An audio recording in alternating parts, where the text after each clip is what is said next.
不是手机屏幕换了换不行，而是贴张原屏无痕膜更有性价比。指纹表解，触控灵敏，电动塑合层，滴水成珠，水珠顺滑，还不挂壁的。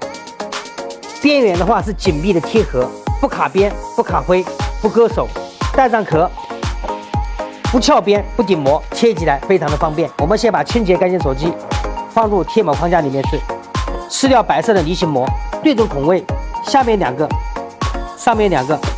接起来上半部分用刮板往上推，一直推到顶部，还有下面也是一样，用布在四周边缘擦拭一遍，再用我们的热感笔沿着四周边缘烫一遍，这样膜就贴好了，是不是非常的简单，非常的方便？喜欢的来我直播间。